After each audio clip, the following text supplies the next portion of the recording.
This is Talking Foreign Policy, critical look at Canada's role abroad, and I'm Eve Engler.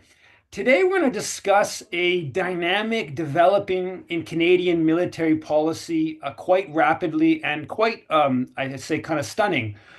On one hand, we have all the politicians who have acquiesced to Donald Trump's call for Canada to increase military spending. The Liberals, the Conservatives, the NDP all said in recent weeks that they're going to hit the 2% of GDP on military, which would take Canada's military spending from a bit over 40 billion today to about 80 billion. There's a little bit of variation in each party in when they say they'll hit the target. NDP says 2032.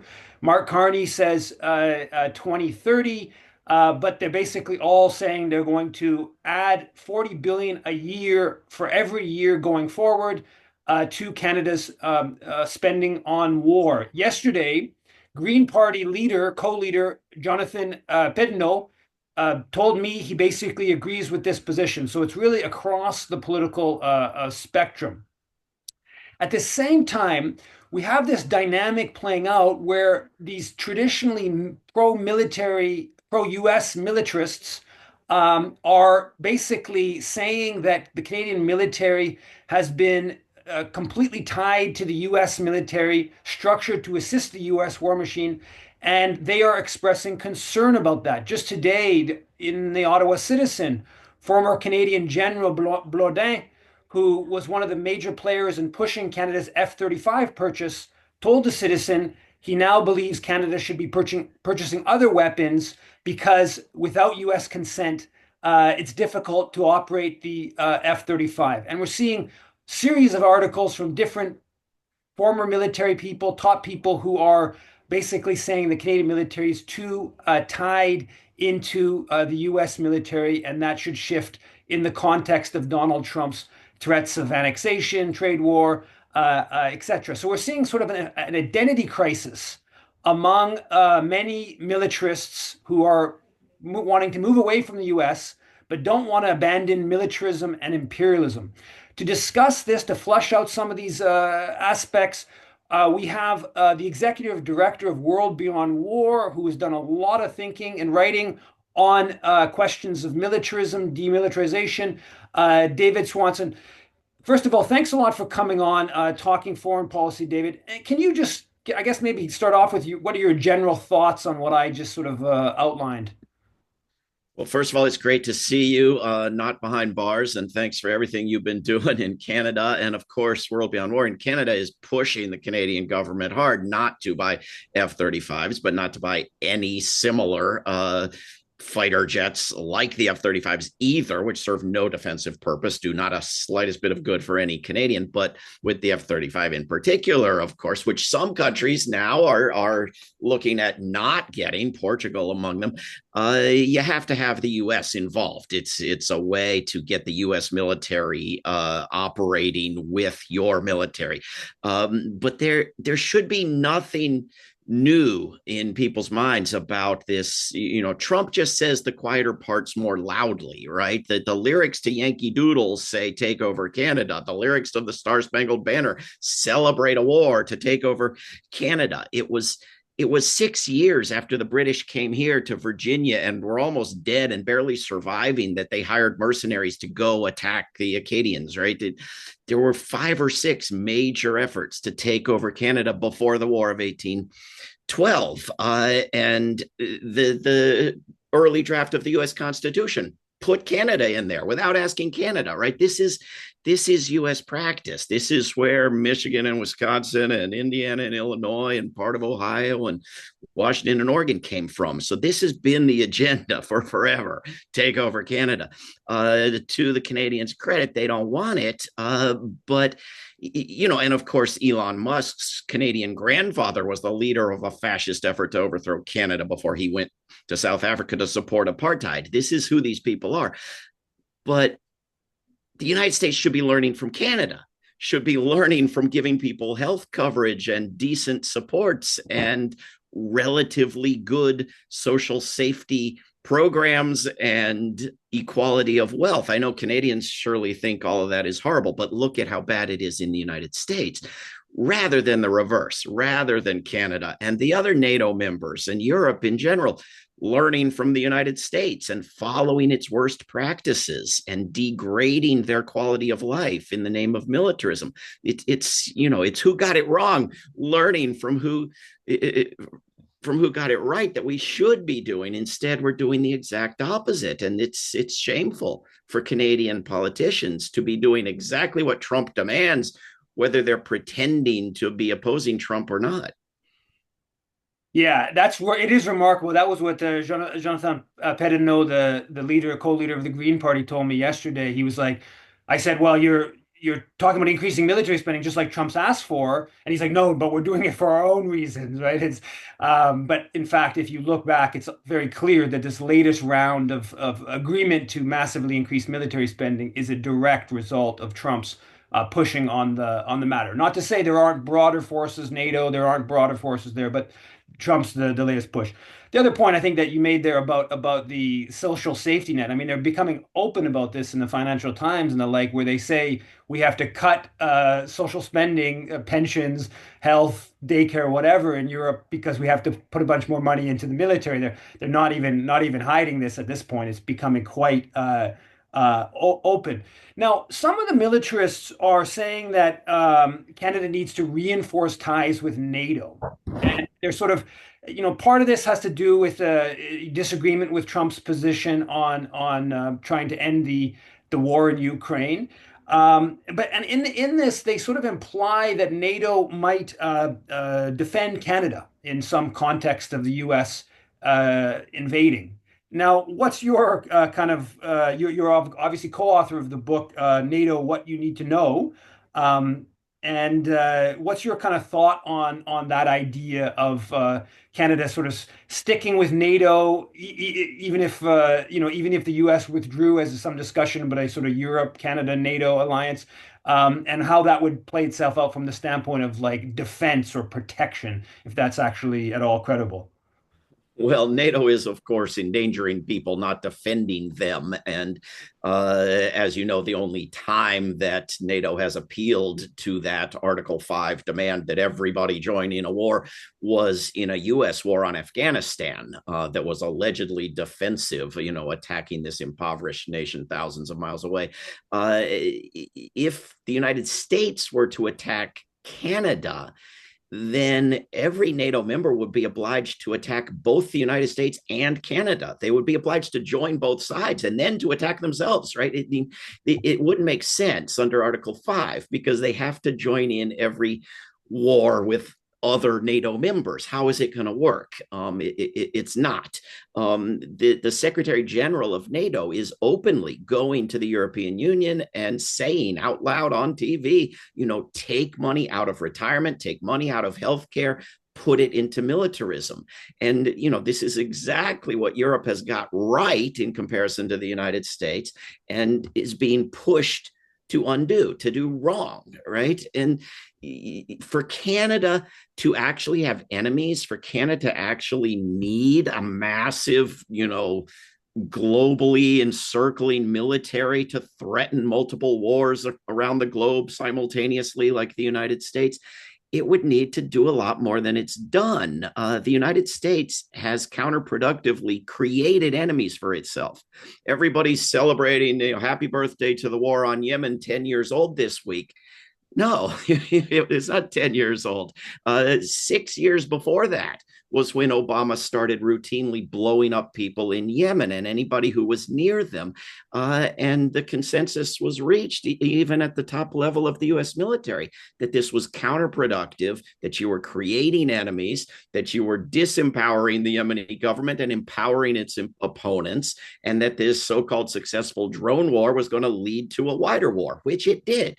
Right? This is the lesson that Canada needs to learn. If it wants to need this sort of corrupt, bloated, spending everybody's, future retirement and grandchildren's unearned pay on weapons, it's going to need to go out there and kick in a lot more doors and blow up a lot more people and anybody who's near them, because it just doesn't have the sort of enemies that the United States has created for itself. And so being a sidekick in a military alliance with the United States, that NATO has always been a US tool, is taking on enemies that Canada doesn't naturally have on its own.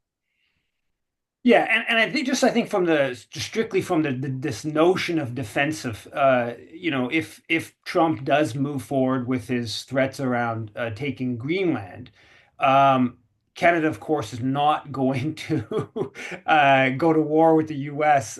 To defend Denmark's control over Greenland, and I don't think that would be a smart move. Even from not agreeing with Trump's threats against Greenland, I don't think that would be a smart move to even suggest that. So I think people need to think about that, and the essence of the point that I think you've kind of brought up here is that this is not about defense, and I think this is the whole militarist imperialist discourse that dominates the media. They say that Canada needs to do more in the world, pull more weight, and they kind of use some sort of imperialistic rhetoric, but they often kind of imply that this is all defense, when in fact it's not defense, and that has to be completely kind of admitted that Canada's been involved in all kinds of aggressive wars. Now, this gets into, I think, a bit of a more general kind of a question I have. You've done a lot of thinking and writing on nonviolence. I guess what's your kind of thoughts on this like these militarists having this sort of identity crisis, and one hand moving away from allying with the U.S., but then they can't just sort of go to the position of like, let's be, let's less war oriented, right? I mentioned to Jonathan Petano, the Green leader, that Mexico spends about half of its GDP, portion of its GDP on military, and about half in real dollars as Canada. And Mexico, of course, is part of a trade agreement with Canada. And why couldn't we look towards the Mexican model rather than looking towards the NATO model of increasing military spend? Let's look at the Mexican model and reduce. And that's not to say that everything's perfect in Mexico or everything's perfect in the Mexican military, anything like that, but to say that even in the here and now, close at hand, there are alternatives in different directions. But yeah, I guess sort of in the general sense of looking away from militarism as a solution, I guess, to the conflict. I mean, this conflict with Trump. I mean, even including that conflict, but more generally as well. Well, this comparison of countries' military spending as a percentage of their economy is based on the notion that military spending is philanthropy. It's doing the world a service. It's a human need being fulfilled by weapons companies, and you should maximize it. So if you're a richer country, you should just spend more and have more wars and more weapons. And if you're a poorer country, well, you can't do as much good for the world. To my mind, military spending is an evil. It's a plague on the world. And so I prefer to look at either actual dollars or per capita dollars. And per capita, as of last year's numbers from CIPRI anyway, Canada's spending about $700 US dollars per Canadian on war, whereas Mexico, it's about 90. Right. And so to go from 700 to 90 would be a step toward demilitarization. Right. Whereas the United States is about 2,700 per US person. Right. So, Canada doesn't come close and shouldn't come close. And only Israel surpasses the United States. Right. And so if Canada believes in military defense, can't quickly come to terms with comprehending what unarmed civilian defense is, or cooperation, or the rule of law, why not militarize its borders and stop investing in long distance warfare with ships and planes that aren't meant for defending Canada? Well, that's where the bulk of the money is going. And the notion that it's defense, NATO has never fought a defensive war. NATO has never even pretended, outside of Afghanistan's absurdity, to be fighting a defensive war. It's never fought a war in response to an attack on one of its members. It could. If the United States attacks Greenland, then yeah, Canada's not going to attack the United States, but under the NATO Charter, it has to. It also has to attack Greenland and then itself, right? This is what the NATO Charter is, right? So I think what Canada needs to do is go to actual democracy, rather than wars in the name of democracy. This is what the United States and every country need to do. And if you ask the people of Canada what they want in an informed discussion and survey, you're going to find that they want to move the money to education and environment and human needs, and not into global war making and foreign bases around the globe and imitating the US military, which makes a laughingstock of itself on a daily basis. This is not what Canadians would vote for if they actually had democracy. Yeah, and the polls have shown that very consistently for many years that basically people's opinion of the military is fairly decent, but when you ask them to prioritize where social spending and what their political priorities are, the military always is at the bottom. They prefer healthcare, they prefer pensions, environment, the economy, all higher priorities, and the military is right at the bottom. But I want to get a bit more at this notion. So part of what's going on, there is this people. I've said this that the sovereign decision in response to Donald Trump pushing for Canada to increase military spending is to move towards defunding the Canadian military, right? Whether you want to go all the way there, you want to just start with 5% a year, 10% a year, and move in the opposite direction. The numbers you pointed out with Mexico, I think would be very important in having that discussion. And let's get to three times Mexico's per capita spending on the military. That way, I think we'd be, going in very much the right direction. But there is this notion. There is this, and I've had it with people on the left. They have there's this notion that Trump wants Canada's water. Trump wants control of Canadian minerals, and they feel very uncomfortable about the notion of yeah, I guess of lessening Canadian military spending. Now, first of all, obviously, how the Canadian military is currently structured is not to defend. That is the first most important point. And in fact, it's to support the US. I've joked before, if the US was to invade Canada, Canada would be assisting that through NORAD and through all these different exchange programs and all these different ways that Canada's tied into the US military. But beyond that, I think there's I think at a maybe more general kind of philosophical level, this need to understand that you mentioned international law, but maybe flush that out a little bit more in terms of alternatives to, first of all, appealing to the American public that, we are friends, and it would be wrong and illegal to invade. And anyways, yeah, I guess maybe just flush that out a little bit more, because even on people on the left, I think that the dominance of militarist thinking, even on people who consider themselves somewhat pacifistic, have a very difficult time, grappling with some of that thinking. The United States has numerous colonial territories apart from the 50 states. Its own capital is a colonial territory outside of the 50 states. And the 51st states are lined up by the dozens around the globe with US bases all over them. So, for Canada to, should be ashamed of even being treated as one of these many dozens of 51st states. Canada should take a little pride in itself, but it shouldn't go hardcore nationalism and imitate the United States in that way either. It should be proud of its role in international law. When NATO members are discarding, an Ottawa agreement on mines because it's more important to blow up little children's limbs than to abide by international law, Canada should be offended by that. That's where Canada should take And pride. you're referring to the landmine treaty, which Latvia and a few other where Canadian troops are currently based have just withdrawn from the landmine treaty. And of course, Biden sent landmines to Ukraine, and that. From the Ottawa Agreement. That's the name of what they're withdrawing from. And Canadians should be outraged, right? Canada should support, yes, its own nationalism as something other than a floor mat for US boots, but also the International Criminal Court and the International Court of Justice and the United Nations and democratization and improvement and reform thereof. With it should be opposing not just the United States taking over Canada and putting tariffs on Canadian goods, but the US veto at the United Nations. It should be demanding actual democracy, not hypocrisy.